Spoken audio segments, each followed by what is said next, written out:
Morning, guys. Friday, September 5th, 2025 here in Rusty, Rhode Island. Rain came through last night, but it's turning out to be a beautiful day now. The showers have moved off the coast. They're hitting Nova Scotia now. So we did some chopping yesterday. I was starting to see some mold and mildew growing behind these bushes. They had just overgrown too much. They were nice when they were small, when they were put in. You can see the green mold starting to come up on the house here, and I got to take care of this, make sure this gets cleaned and painted. I'll probably power wash all of this. Still got to cut these off flush with the ground, but it's what had to happen. Just got overgrown.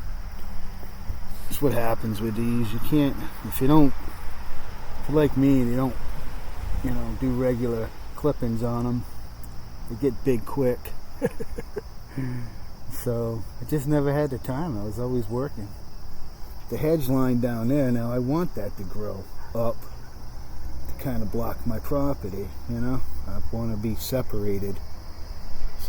Planned on always putting them all the way around, so I was in like a little closed-in compound here.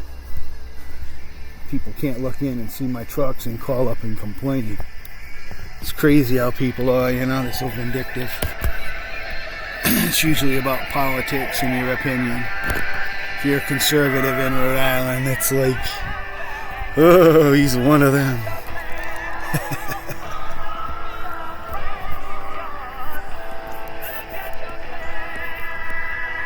So,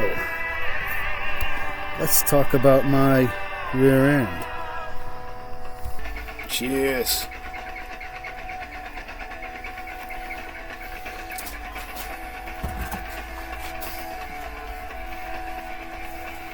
I took a little trip to the 70s.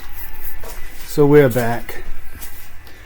So I kind of hit a dead end yesterday because I need to go buy a new grinder. I use my old small grinder as a chopper now. It's the chopper. Still perfecting that a little bit, but it's really there. I got a switch on it and everything.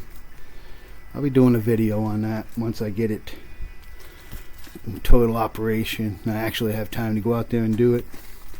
Some things are more important, like getting this rear end put in. So I got to cut both of the shock mounts off of here too and put them on this rear end, because like I said yesterday, neither one of these line up, so it's easier to just cut those off, move them over here. I swear I probably got 4 hours into moving this rear end back and forth before I finally got it centered. I'm serious. I spent like 4 hours working on this rear end, moving it back and forth, a quarter inch this way. Kept moving too far every time I went to move it. So I'm trying my best to put as much time on this to get it. And being as it's plugging up my garage, it kind of makes it a priority. But I can't forget the other stuff. Yesterday I went in, finished up the apartment with the new thermostat and the knobs on the kitchen cabinet.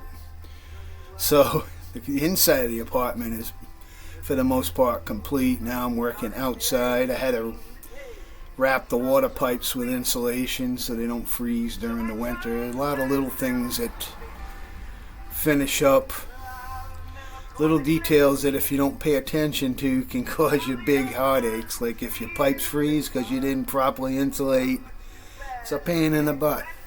I put all my pipes in I run the water pipes through conduits. So the hot and the cold water pipe are in a conduit. And in the past, I have it like that from my cabin in the back. I had a wicked cold week, and I woke up and the water wasn't working. I have it set up where I can take a hair dryer and blow hair down through the conduit, and it'll go all the way through the whole conduit and out, which helps, and eventually the pipe will go. People ask why I don't use heat tapes, but I don't know. They use too much electricity. I tried it. I use insulation, and I've only had one freeze up in 30 years that I've been here. It was a extremely wicked cold winter, and what had happened was friggin' rats had got in there and dug off the insulation in one little area to get in. I don't know why, but they made a nest in the insulation, and I don't know how rats can live in fiberglass insulation, but there was plenty of poop in it. So once I fixed all that underneath in the crawl space and got it working, it worked fine. Go figure. Life in New England, from the high of summer to the cold in winter. That thermostat goes cuckoo sometimes. Later, guys. Hope you're enjoying your Friday. I think this may be the last episode shot by that guy instead of Jolene. I'm sure Jolene did the editing and put it up online and all that, but she didn't actually shoot the episode yesterday, even though I kept clicking people off when they were talking about it. It's like, we already know that. Don't start controversy, you know? Well, you could see by the style, though, that Jolene did not shoot that yesterday. And then in the end, Chad said, so the cameraman will probably be thinking about it, too. Social media in Nova Scotia, there's all kinds of stuff on there about it. So you can't, it's not hard to figure out something big happened there. I think they're now in just what's called a professional relationship, which is fine because they have a lot to lose if they don't try to at least get along. Can't we all just get along? Later, guys. See you on Bad Chad.